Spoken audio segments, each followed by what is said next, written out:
эсрэг элэстэй хотын сонин үжимж нь энэ бол Монгол хот шүү гэдгийг хүмүүсд яахын аргагүй сануулж байлаа.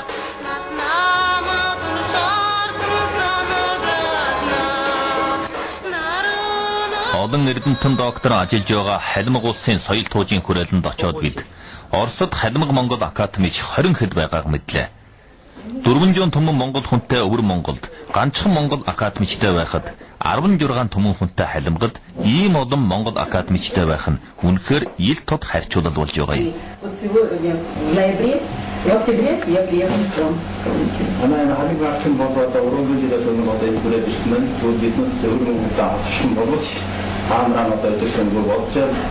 Фан болоод манай авир маснаас хаалтнасна тэгэхээр одоо бүр мартчихваа ийм нэг үйл байна аасаа. Бүгд таамрыг одоо энэ устай танилцсан болтойгаа. Халимгийн гал айнаа нэгэн гишүүн дөрггүй.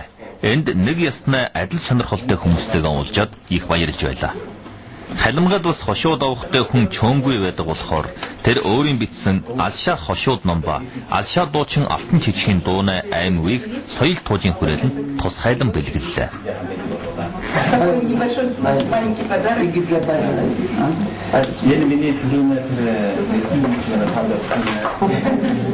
Соёл туужийн хүрээлэнд хадгалж байгаа ховор унт номын дотор Уйгурчин үсгийн ном байхаар барахгүй тод үсгийн дурсгал бичигч олон бий. Тод үсгийг ойрдын эрдэмтэн Заяа Бандад 1648 онд жохоосон юм.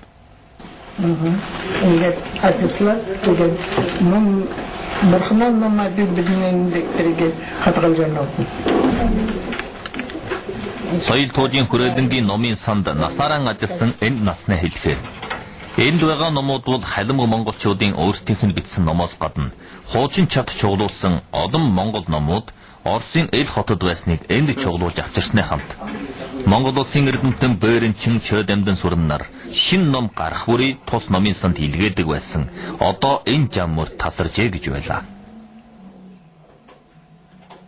Одоо цаашид төрлөх хэлээ хамгаална гэдэг бол өөрсдийнхөө одоо төрлөх сэтгхүйг хамгаална гэсэн үг. Цаашдаа бол одоо тэр төрлөх зан заншлаа хамгаална гэсэн үг. Хэл гэдэг чинь одоо нийгэм сэтгхүй тэгээд тусч байгаа үзэгдлийг одоо авьяагаар илэрхийлж байгаа маань ш. Ийм учраас цаашдаа бол одоо Монгол хажмыг хэл соёлоо хөгж, улам зэтгэлүүдийг хөгжүүл. Мөн одоо хажмыг хэдний нийгмийн үүргийг улам өндөрсгөх. Жишээлх юм бол магадгүй одоо дунд сургууль зааж исэн бол хажмыг нийт дээд сургууль их хичээлээ хажмгаар явуулдаг ч юм уу. Хэдний нэр томьёонуудыг хажмыг хэлээр орчуулах. Үүний тулд хэл судлаачдын өмнө маш их зорилттой байна л да. Энэ тухай бид 2 өдөр шүүн ярилцлаа. Монголын бадран хөгжсөн 13-14-р зуунд монгол хэл нь өнөөдрийн англи хэлтэй адилхан олон улсын нийтийн харилцааны хэл байсан байжээ. Бүр сүүлд Мянган улсын үед ч гээд тэд нэр гадаадд явуулсан алан бичгтээ монгол хэл үсгийг хэрэгжилж байсан түүхэн тэмдэгт байдаг. Мянган улс нь өөрийгөө их ян улсын залгамжлагч гэж өөр бусад итгүүлэх зорилго байхаас гадна тэр үеийн монгол хаант улсад хараалгадж байсан болоод тэдэнд алуу барьж байсан улс оронд монгол орчуулагчийг хэрэгжилж байсан байна. Энэ бол Улстай хотод байгаа алтан сум. Байгууллагадад удаагүй. Халимгуудын шүтлгийн орон болсон сүм хийдэг зөвлөлтийн үед бүгдийг нурааж эвдэлсэн боловч Христосын шашинтай энэ улсад Бурхны шашинтайгаа байна гэдэг нь бусдад хайлгахтаас сэргийлэх үндсэн арга юм. Ер нь торгоччууд Волго мөрний хүмүүнд нүдэлж хүрснээс хойш Оросууд тэднийг өөрийн Христос шашныг шүтүүлэх гэж оролдохоо ерөөсөө жогсоогүй байжээ. Энэ алтан сумд номын сон байхаар барахгүй Халимгийн соёл түүхийн музейтэй. Ёрмынхан дайнд баатарлах Халимаг монголчуудыг журсан жургаас нь татар буюу тамийн орноос ирсэн аимшигтай хүмүүс гэдэг хуучин ойлголтынх нь нөлөө тод мэдэгдэж байна. Цаан хаан улсын хэлнэ энэ миний газар нэрдэг гэж бардам. Тэрэ газар нь тэнцээ гардаг гэж хардаг бусдаг гэж. Тэгээд манай энэ нөрний үрдийн хаан шүгдаач гэсэн хойрлог гэсэн энэ миний газар миний үрдхийн Эргавын Чингис хааны газар гэж энэ манай ижил тал ирсэн. Чорны яр цагаанан гэдэг энд байгуулагдсан. Энэ цагаан гэсэн манай хамгийн тургуулчдын хаадуудын үүш хаан хэлтэр энэ байсан газар юм. 1630 онд одоогийн Шинжаан хавьд нүүдлэн малжиж байсан Торгод аймаг нь шинэ Бэлчээр нутаг хайхаар энэ ижил мөрнө Чагаан ам гэдэг газар анх ирж буужээ. Энд ирэхээс өмнө Айлерт 1618 онд Торгодын хаан хоо ордог Каспийн тэнгисийн хөвөө ижил мөрнө доод урсгад хүн тамилоод нутаг ээжгүй өвс хард сайн газар гэж мэдээд энд нүүж ирсэн байна. Оросын засгийн газар торгодчуудын ерсөнд айн сандарч Бучаахыг оролцсон боловч энэ газар нь уулаасаа Оросын газар биш. Харин Чингисийн ихүү жүжигчин байгуулсан Алтан ордод хаант улс ба түүний хойч үрс Астрхан хаант улсын татарчуудын нутаг байсан. Жуугаар жил энэ суусныхан хойно 1771 онд мөн Чагаан ам гэдэг газараас торгодчууд нүүдлэн гарч нутагт амжижээ. Манай ханамгууд ижлийн наачиг нь цаачиг нь байсан. Тэгэхээр энэ наагаас ханамгууд бас тэр давн нэгдэгчил гарсан цагт үеэр гарсан. 12 сард. Бас энэ замаар гарсан бөгөөд энэ ижил гол санаар нэгдсэн үг көрсөн үг гэж хэлнэ. Тэгэхээр түүнээс бас гарахт нэг күн болоод тийм нэг юм болсон. Заримтэн кэрнэ Müssen besten sagte seinen Kameras garsen, Nazen garhar setkhla энэ нэсн хараад тэт Nazen явж чадсан гэж бас тийм ширнэ. Аруудын ихнүүдээс татарч хочирсон халимгууд одоо бүлтэд бэлгэн садан гэх нутгаан санан мөрөөсөөргүй. Төрлүүд гэдэг энэ дуу Шинжаанд очиж байсан нэгэн халимг дуучин жохоос юм.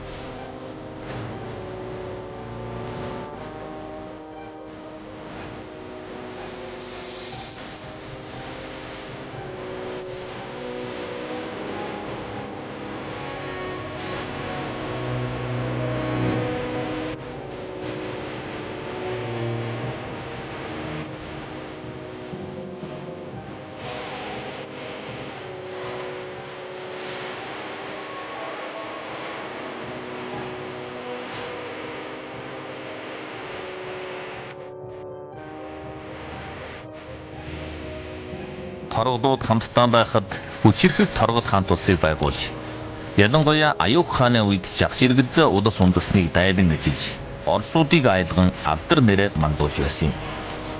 Харин 1771 оноос хойш их Торгод нүүснээ дараа халимгууд Оросд эжилэгдэж, Астрхан мужид хараад утсан байна.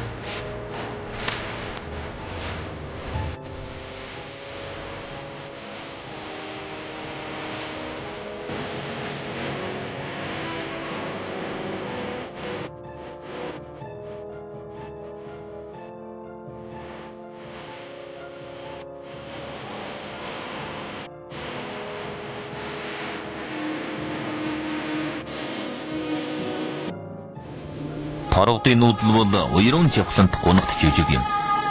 Орос араас нь хөөж, Чин улсаас хасах хэрэгс башгир зэрэг үндэстэнд нууч жирлэг буулгаж, өмнөөс нь амдан шахууснаас 17 түмэн хүнээ 10 түмэн хүрэгдсэн байна. Баруун монголчуудын байгуулсан Жүнгэр хаант улсыг сэргээн мандуулахаар дорнош мордсон торгодууд их нутгийнхаа жахад хурч ирэх үед ядарч тойлдаад тосч ирсэн Чин улсын цэрэгд арга бус бид Чин улсад орж ирэхээр ирлээ гэж хэлсэн байна. Чин улсын хаан тэнгэр тэтгэгчийн ов явуулдаг ийхүү биелэгдэж Торгодын жинхэнэ зорилгыг мэдсэнгүйгээр оволж Чэндэгийн жусланд өвдөгч дайлах бэлтгэн Торгодын ноёдыг ухацсан гэдгээ. Энэ бол тэр үе жургацсан Чин улс Торгод аймгийг хүлээж авсан жураг болно. 이제 торгодын одоо энэ торгод монголчууд энэ дотаадаас Зунгаар хаан улсад дотаадаас хүмсэн энэ одоо улагдаар одоо шийдвэр гарсан. Одоо уг нутагтаа бочоо гэж. Хартуу дайсанд хитвдгсэн өчигэн халуун гулмтан боя гэж санаа сэтгэл нэгтэд одоо